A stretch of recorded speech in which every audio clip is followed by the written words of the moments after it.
trânsito muito difícil hoje, viu? Graças a Deus chegamos em tempo hábil para poder partilhar a palavra. Quero convidá-los a abrir a Bíblia comigo no Evangelho segundo São João, no capítulo 8.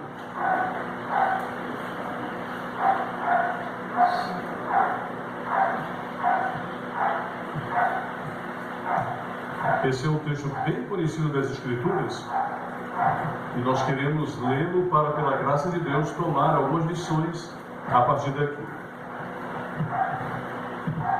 Está filmando ou está fotografando? Não estou revisando. Tá.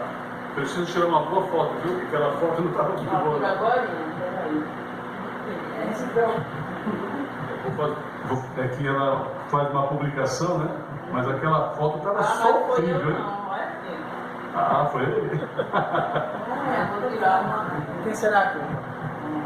Eu não sei. Não faço nem ideia. Ele pegou de algum lugar. Deve ter sido do sermão, né? Do que ele filmou do sermão. Mas é super difícil parar um pontinho para pegar uma foto, porque é cara, boca e bico de todo tipo. Muito bem. O texto da Bíblia está em São João 8, como nós falamos. Nós vamos ler do versículo 1 e vamos até o versículo 11 e depois vamos fazer uma breve oração. Vamos ver? Diz assim: Jesus, entretanto, foi para o Monte das Oliveiras. De madrugada voltou novamente para o templo e todo o povo ia ter com ele. E assentando-os ensinava. Os escribas e fariseus trouxeram à sua presença uma mulher surpreendida em adultério e, fazendo-a ficar de pé no meio de todos, disseram a Jesus: Mestre, esta mulher foi apanhada em flagrante adultério. Versículo 5. E na lei nos mandou Moisés que tais mulheres sejam apedrejadas. Tu, pois, que dizes? Isto diziam eles, tentando para terem do que o acusar. Mas Jesus, inclinando-se, escrevia na terra com o dedo. Como insistissem na pergunta, Jesus se levantou e lhes disse: Aquele que dentro de vós estiver sem pecados, seja o primeiro que lhe atire pedra. E tornando a inclinar-se, continuou a escrever no chão. Mas ouvindo eles esta resposta e acusado pela própria consciência, foram se retirando um por um, a começar pelos mais velhos, até os últimos, ficando só Jesus e a mulher no meio onde estavam. Erguendo-se Jesus e não vendo a ninguém mais além da mulher, perguntou-lhe: Mulher, onde estão aqueles teus acusadores? Ninguém te condenou? Respondeu ela: Ninguém, Senhor. Então lhe disse Jesus: Nem tampouco eu te condeno. Vai e não peques mais. Tendo lido a palavra, vamos orar? Oremos então. Querido Deus e Pai, louvado seja o teu nome, Senhor. Obrigado, porque estamos reunidos em tua casa, em tua presença, mais uma vez, para estudar a tua palavra. Esse texto é um texto extremamente sugestivo e muito conhecido, Pai. Ajuda-nos a encontrar aqui lições práticas para a nossa vida. Dá-nos essa graça, Pai, pois te imploramos, sem nada merecer, no nome de Jesus. Amém. Muito bem, queridos. Esse encontro, há vários casos de encontros pessoais de Jesus. E as grandes lições de Cristo, a gente vai observar que não foram dadas para uma grande multidão, ou foram dadas para gente importante em palácios reais ou diante dos fariseus. Foram dadas muitas vezes exclusivamente a pessoas individuais. Felizmente os discípulos estavam perto e anotaram aquilo para poder relatar e foram inspirados a escrever. Esse caso aqui da mulher adúltera é uma história muito interessante, porque nós vamos ver como que Jesus lida com duas situações especiais. Primeiro, quem são os acusadores, quem são os culpados e como Jesus trata com cada um deles. Porque Jesus ele poderia ser bem duro com algum tipo de gente, mas nunca é. Por outro lado, também, nós temos um detalhe, é que na história a gente vai perceber que Jesus poderia ter feito algo bem interessante com os fariseus, mas ele teve uma outra atitude. Por isso que nós vamos hoje, mais ou menos, entender como Jesus tratava as pessoas. Porque se nós aprendermos o método de Cristo, pode ser que nós nos tornemos melhores cristãos. Amém? Aliás, é para isso que nós vimos a igreja, para aprender mais de Jesus e para crescer nele. Então, nesse caso aqui, a Bíblia diz assim: de madrugada voltou novamente para o templo. Normalmente Jesus, quando ele estava nas grandes festas, isso era uma das grandes festas, ele ficava na casa de seus amigos, que eram normalmente Marta, Maria e Lázaro. E Betânia fica ali com 6 poucos quilômetros de distância de Jerusalém. Ia para lá e voltava. Ia para lá e voltava. Betânia não era uma cidade grande, era uma aldeia pequena. Então ali ele ia e voltava. Nesse dia ele foi, diz aqui a palavra, de madrugada voltou novamente para o templo. E todo o povo ia ter com ele, assentado, os ensinava. Então, imagine que poder atrativo Jesus tinha, que as pessoas, quando o viam, o acompanhavam naturalmente. Então, uma multidão estava com ele. E nesse caso aqui, diz aqui a Bíblia que, enquanto ele estava sentado ensinando as pessoas ali no templo, os escribas e fariseus trouxeram à sua presença uma mulher surpreendida em adultério e, fazendo-a ficar de pé no meio de todos, disseram a Jesus: Mestre, essa mulher foi apanhada em flagrante adultério. A lei de Moisés nos manda apedrejar. Tu, pois, o que dizes? Na verdade, o intuito deles, como diz o próprio texto, era ter uma forma de provar Jesus. Eles queriam testar Jesus, queriam pegar Jesus uma pegadinha, como a gente fala hoje em dia. Por quê?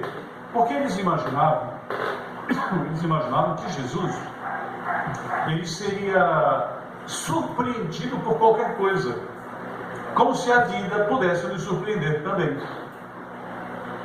O que nós temos aqui? Qual é a ideia da cabeça deles? Eles trouxeram uma mulher pega em flagrante adultério. Para eles, Jesus só poderia encontrar 2 respostas. Ou ele dizia aquilo que a lei de Moisés dizia, que era apedreja, ou ele dizia não apedreja. E em ambas as situações, qualquer resposta dessas que Jesus desse, eles iriam pegá-lo na palavra. Porque se Jesus dissesse assim, apedreja, então eles iriam levá-lo a Pilatos para dizer: olha, esse homem está mandando matar gente quando ele não tem autoridade para isso. E se ele dissesse não apedreja, eles diriam: você está indo contra a lei de Moisés, nós agora vamos resolver esse caso e iam prejudicá-lo de alguma forma. Então, já viu aquela história da vida humana que diz assim: se correr o bicho come, e se ficar o bicho pega? Ou é o inverso, sei lá, se ficar o bicho come, se correr o bicho pega, sei lá. Mas essa é a história. Então, de qualquer maneira, ele estaria na mão deles. Era essa a ideia. Mas eles esqueceram de uma coisa muito simples. É que Jesus, ele é Deus eterno. E como Deus eterno, ele tem um dos dons que chama-se versatilidade, que é a capacidade de discernimento, porque ele vê o fim desde o princípio e lê corações. Então ele já sabia de tudo aquilo. Consequentemente, ele tinha a condição direta de dar uma outra resposta. A vida é assim, a vida é cheia de dilemas mesmo. Tem muitas vezes que a gente chega num ponto e diz: o que eu faço da minha vida? Ou é isso ou é aquilo. E nessa história de é isso ou é aquilo, a gente pensa que Deus não tem outra alternativa. Mas ele sempre tem. Nunca nós vamos ficar presos numa situação na qual Deus não tem uma saída. Ele tem sempre uma saída. Amém. É igual aquela menina que ela pensa assim: eu tenho que fazer essa prova. Se eu não fizer essa prova, e vai ser no sábado, eu não vou passar e eu vou ficar prejudicado, não sei o quê. Aí ela diz: ou eu vou e faço a prova e passo, ou eu não vou e fico reprovado. O que eu vou fazer da minha vida? Na verdade, as 2 coisas aí são ruins. Com certeza, Deus tem uma outra alternativa. Assim para todas as coisas da vida. Quando você estiver numa coisa que a gente chama de bifurcação, que é quando você só tem 2 saídas aparentemente, ore a Deus. Porque pode ter certeza que Deus tem uma terceira, uma quarta e até uma quinta saída, ou múltiplas saídas, porque Ele é o Deus de múltiplas possibilidades. Ele é versátil e é o Deus do impossível. Então não existe dificuldades impossíveis para Deus, mas nós às vezes colocamos limites para Deus, como se Deus não pudesse ser a solução prática para os nossos problemas. Então esse caso foi exatamente essa situação. Os fariseus acharam que Jesus não tinha alternativa. E vejam o que Jesus fez. Diz a história aqui. Jesus nem disse apedreja e Jesus nem disse não apedreja. Ele não disse nada disso. Ele simplesmente, assentado como ele estava, a Bíblia diz que ele continuou escrevendo no chão. Continuou escrevendo no chão. E enquanto ele escrevia, as pessoas, os fariseus estavam ali. Então, o que vamos fazer e tal? Tentando apressar Jesus. Só que no final das contas, acontece que Jesus, então, dizem por aí, que Jesus estava escrevendo o que mesmo? O pecado daquele povo lá. O que será que Jesus estava escrevendo ali? Eu imagino que ele estava escrevendo várias coisas. Arrogância, presunção, soberba, orgulho. Ele estava colocando várias falhas de caráter que aquelas pessoas que estavam ali ouvindo, estavam lendo e vendo. Então, nesse momento, eles já começam a apressar e Jesus diz, tudo bem, se levanta e diz assim, aquele que não tiver pecado, atire a primeira pedra. Essa aqui foi uma prova que eles não estavam esperando. Vejam, Jesus nem respondeu sim e nem não às perguntas deles e saiu com uma pergunta para eles que eles não estavam prontos para responder. Jesus estava até aqui lidando com os acusadores. Ele não estava lidando com a acusada. Ele vai lidar com ela depois. E é importante que a gente converse sobre esse ponto pelo fato de que muitas vezes nós também estamos debaixo de gente que nos persegue. Acusadores, gente que na família, gente que no trabalho, gente que na escola, gente sei lá onde, que costuma perturbar a nossa vida. Jesus, ele era o mais perturbado de todos os homens, porque era acusado de todas as formas. E acontece que nesse dia, Jesus avaliou a situação pela lei. Vejam só, pela lógica da lei é assim. Aqueles homens trouxeram aquela mulher, e essa mulher foi acusada de adultério. Então eles queriam que Jesus tomasse uma providência. Mas tem um detalhe, é que segundo a lei de Moisés, era necessário que a acusação fosse feita pela pessoa devida. Não é simplesmente chegar alguém e acusa aquela mulher de adultério. Não, não é assim. Quem era que tinha o legítimo direito de acusar? E até a obrigação, segundo a lei, de acusar? O marido dela. O marido dela. E o marido dela está aqui nessa história? Não. Não está. E se o marido dela não estivesse presente, quem mais poderia acusá-la? O pai dela poderia acusá-la. Dificilmente faria, mas era quem tinha o direito de acusar. Porque uma mulher naquele tempo, ela tinha algumas dependências. Não era independente como hoje, que vai, faz e tal. Tem até mulher que bate no marido. Não sei, espero que aqui não tenha nenhuma. Mas hoje em dia é bem diferente. Naquele tempo a mulher dependia do pai, do marido ou do filho, porque ela própria não tinha identidade. Dependia completamente do pai, do marido ou do filho. Ela não tinha identidade. Então essa mulher aqui, acusada daquela maneira, como aparece na Bíblia, ela deveria ter o acusador devido, que era o pai ou o marido. Em última instância, o filho, mas naquela situação, provavelmente era o marido. Porque se ela foi pega em adultério, ela não era uma prostituta. Porque a prostituta não adultera, ela se prostitui. Não é? Se ela estava adulterando é porque ela era casada. Então, claro que aqui a pessoa certa para acusá-la seria o marido, mas ele não aparece aqui. Então, nós poderíamos dizer o seguinte: Jesus poderia ter tratado os fariseus da seguinte maneira. Podia ajeitar o paletó dele, né? O casaco dele lá da época, e dizer assim: muito bem, vocês, escribas e fariseus, vocês têm a ousadia de me trazer uma mulher aqui e querem que eu julgue para me acusarem. Eu estou assim aqui dando uma de advogado de Jesus. Mas vocês esqueceram de cumprir a lei devidamente. Onde está o legítimo acusador? Se não há um legítimo acusador, não existe culpa e não existe condenação, porque não está legitimamente acusada. Vocês então estão fazendo tudo contra a lei. O propósito de vocês é apenas trazer situações complexas para a minha vida, e tal, e tal, e tal. Vejam só, se ele fizesse isso, o que é que ia acontecer naturalmente?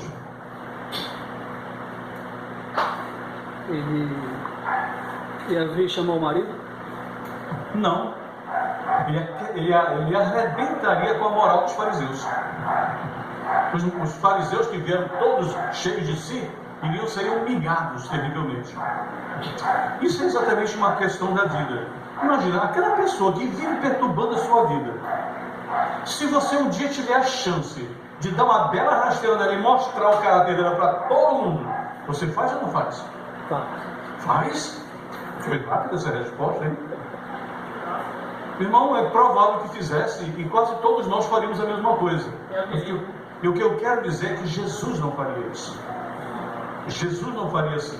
Ele daria uma volta em torno, analisaria a situação, vendo a situação que em desvantagem que os fariseus estavam, pensando que estavam em vantagens. Ele simplesmente não respondeu o que eles queriam, fez uma pergunta para tirar o assunto da acusação direta deles e envolveu toda a multidão dizendo: quem não tiver pecado, atire a primeira pedra. Jesus foi, portanto, extremamente caridoso com os fariseus. Foi ou não foi? Ele poderia fazer tudo diferente, mas ele fez exatamente como o seu caráter santo e perfeito lhe permitia agir, porque é exatamente também assim que nós precisamos cuidar dos outros. Quando você tiver uma situação da vida em que você puder quebrar uma pessoa diante da sociedade, não faça isso. Pergunte o que Jesus faria. Será que ele agiria dessa maneira? Ele se aproveitaria de uma falha dos outros para os humilhar e quebrar a moral deles publicamente? Jesus poderia ter feito isso, mas não fez. Então, ele fez exatamente diferente. A pergunta de Jesus foi interessante. Quem não tiver pecado, atire a primeira pedra. Foi uma pergunta tão certeira e surpreendente que ninguém tinha uma resposta. Os fariseus mais velhos ficaram: como eles poderiam agora tirar aquela pedra se eles próprios estavam cheios dos pecados que Jesus já tinha escrito lá no chão? Já os havia denunciado discretamente e agora pede que eles atirem a pedra. Quem não tiver pecado, atire a primeira pedra. E a Bíblia vai me dizer uma coisa aqui que é bom a gente prestar atenção. Quando ele diz assim, ele disse: aquele que dentre vós, é o versículo 7, viu? Aquele que dentre vós estiver sem pecado, seja o primeiro que lhe atire pedra. E tornando a inclinar-se, continuou a escrever no chão.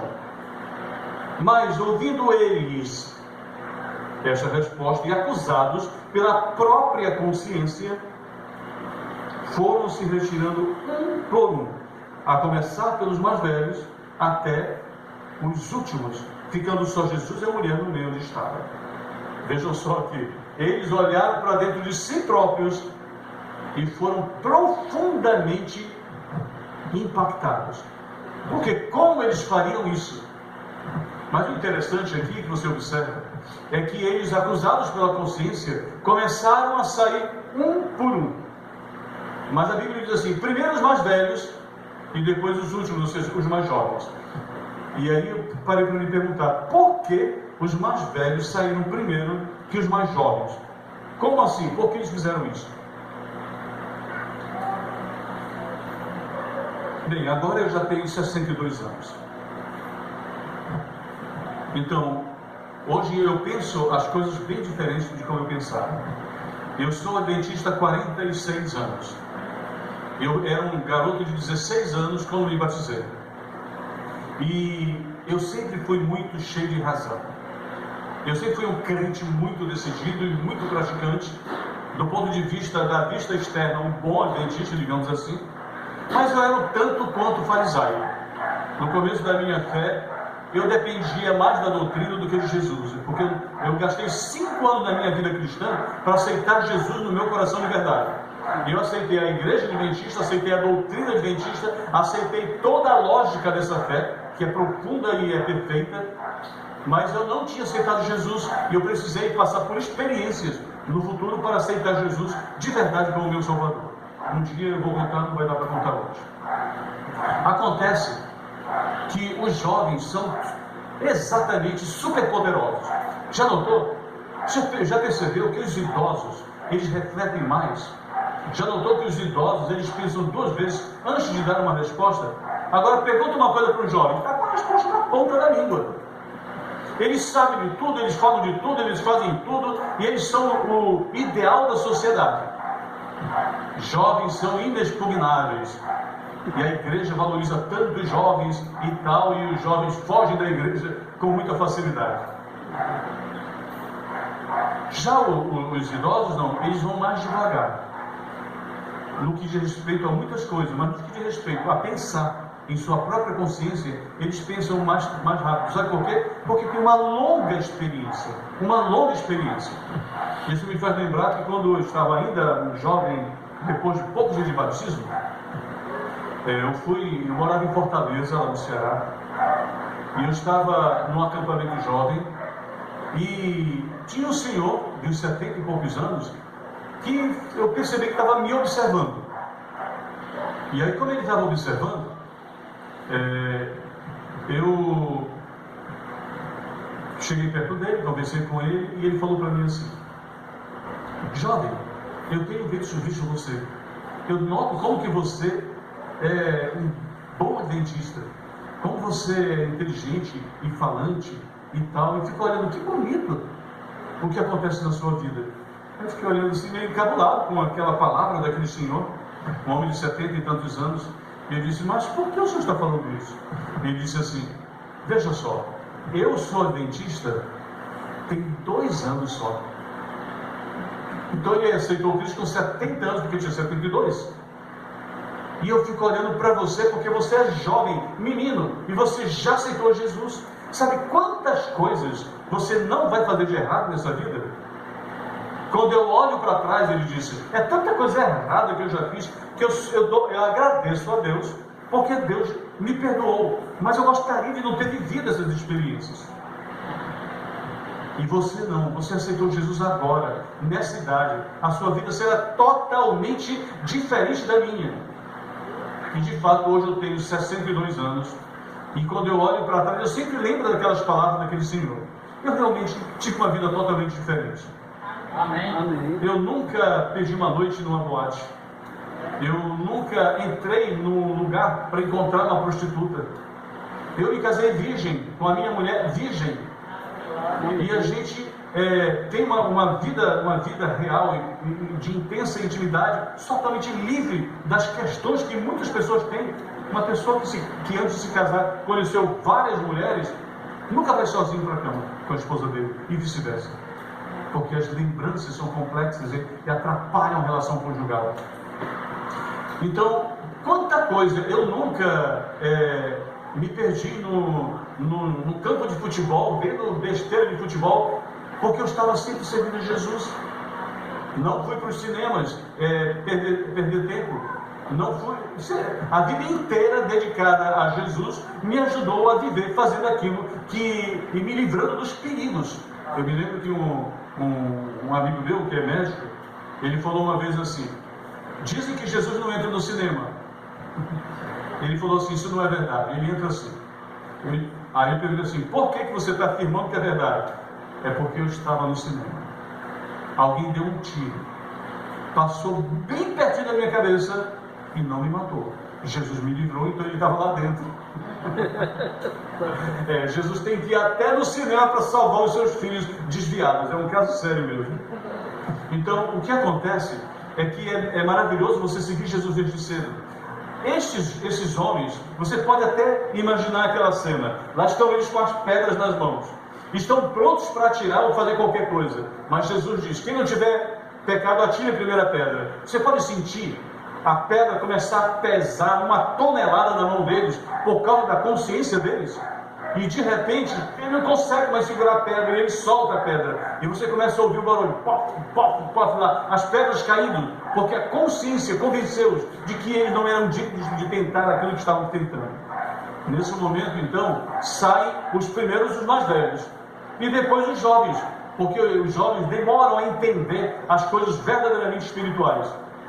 Eu me lembro que eu tinha uns 17 anos e exigi do pastor da igreja lá naquela época, nessa época eu estava na cidade de Bragança, lá no interior do Pará, e exigi do pastor que tomasse uma certa atitude.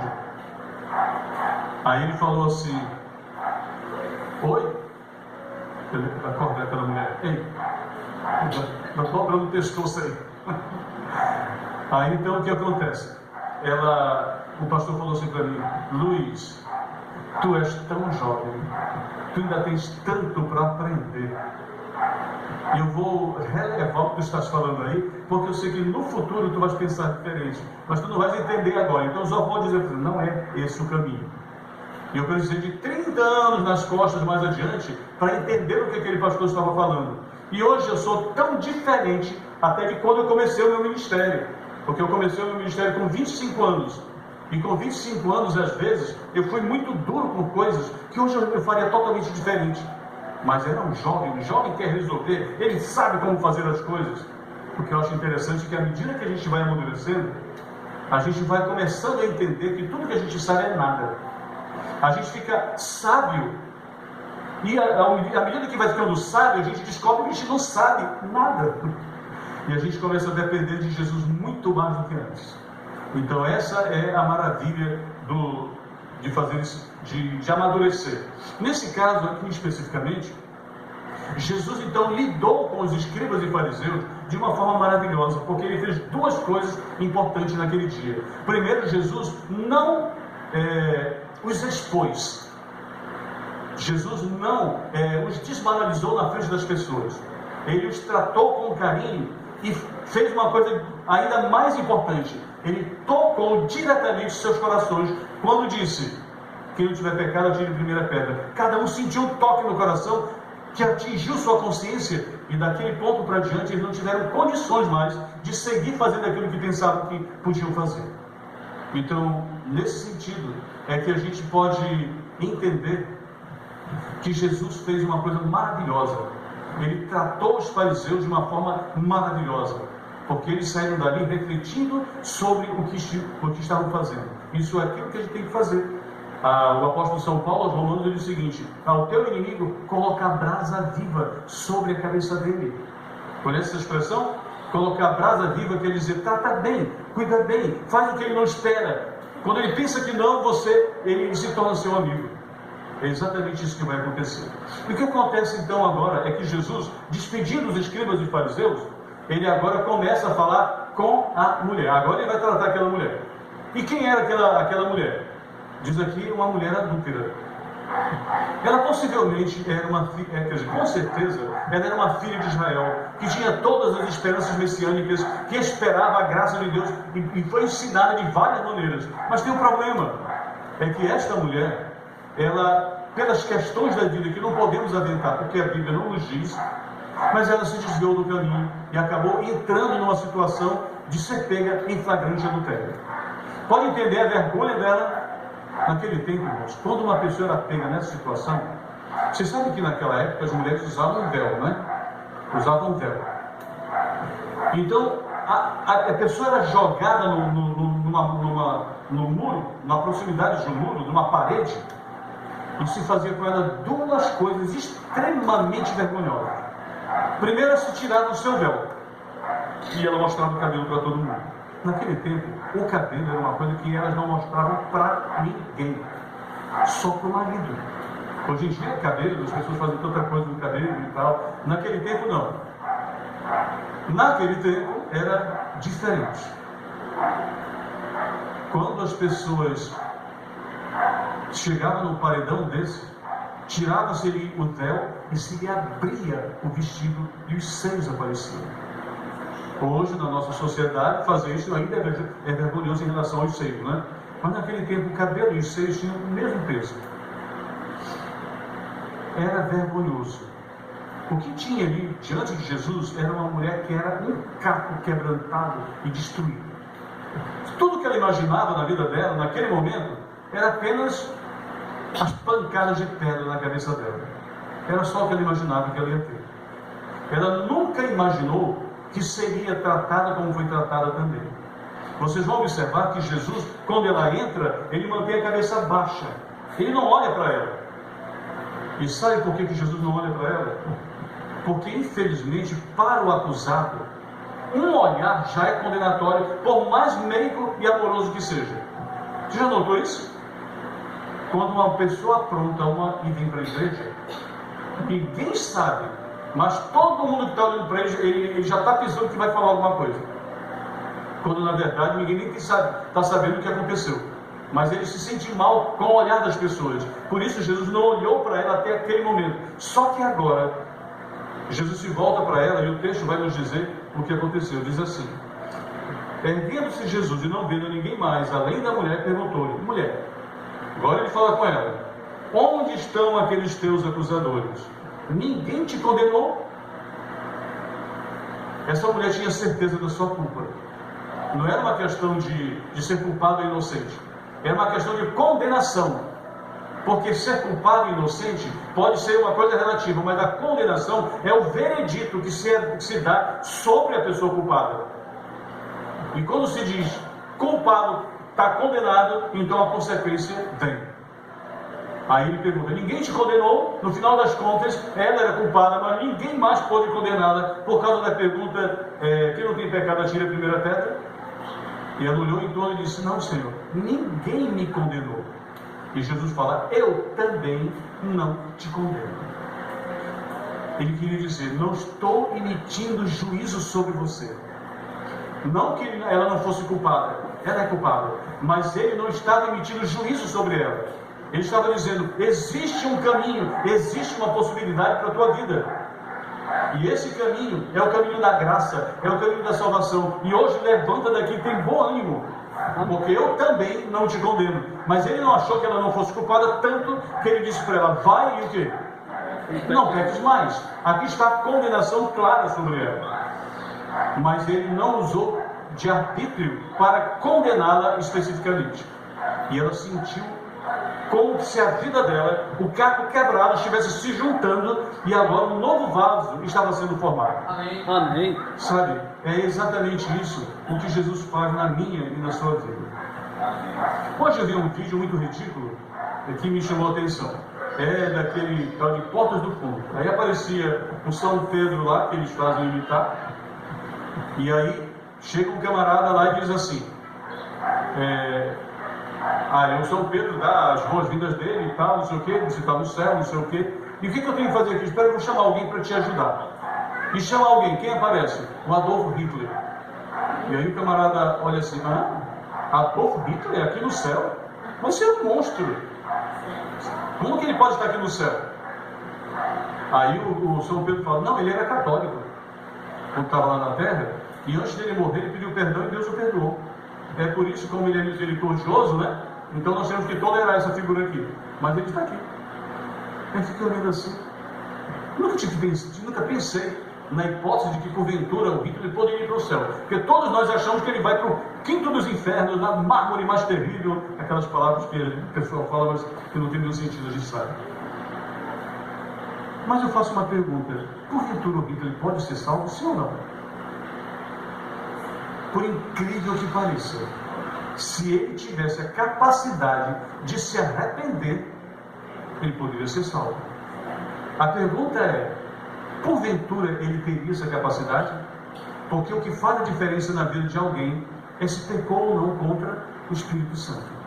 Porque quando o Espírito Santo se afasta de alguém, essa pessoa não tem mais como se arrepender. E porque não tem como se arrepender, não tem mais como se salvar. Eu não sei se isso aconteceu com Hitler ou não, mas eu sei que com a maioria dos pecadores, não importa onde nós fomos, nem o que nós fizemos, o que aconteceu em nossa vida, para cada um em quem há possibilidade de arrependimento, sempre haverá possibilidade de quê? De perdão e de salvação. Essa mulher aqui, nesse dia, ela sabia da sua culpa, mas como Jesus tratou com tanto carinho, imagina o tom das palavras de Jesus. As palavras que ela ouvia eram: adúltera, adúltera, adúltera, vamos te matar. Palavras duras e acusadoras e ameaçadoras extremamente. Ela estava acostumada com as palavras difíceis e ruins. Assim como muitas pessoas desse mundo, parece que nunca têm a oportunidade de ouvir uma palavra de conforto e de alegria. Às vezes só ouvem palavras duras de todo mundo. Essa mulher sabia o que era isso. Quando Jesus disse assim: vai, ela já talvez tenha imaginado: mais um me mandando embora. Sabe lá por onde ela passou e quantas vezes ela foi mandada embora. Mas nesse caso aqui, ele simplesmente disse: vai e não peques mais.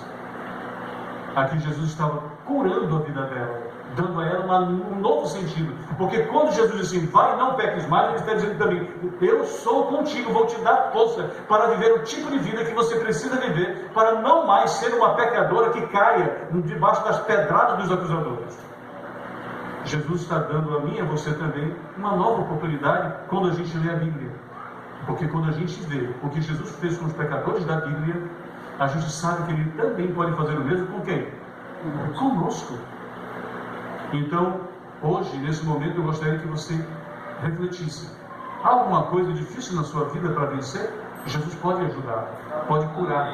Ele pode dizer para você, vai e não peque mais, curando aquela ferida e aquela inclinação pecaminosa. Ele pode levantar você do caco onde porventura tenha se quebrado, rejuntar cada um daqueles pontos e fazer de você um vaso novo para entrar no gozo da vida eterna com Ele.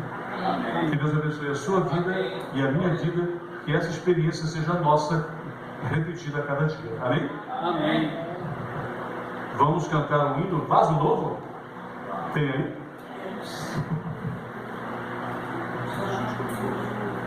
Tratou os fariseus, os saduceus, os acusadores de Jesus naquele dia.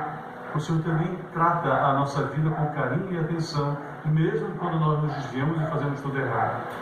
Obrigado, Pai, porque Jesus também olhou para aquela mulher com laços ternos de misericórdia, e a despeito do adultério dela, Ele encontrou nas entranhas da alma dela a natureza arrependida, carente e necessitada, e por isso Ele a salvou naquele dia também. Obrigado, Pai. Quem somos nós para merecer o Teu perdão?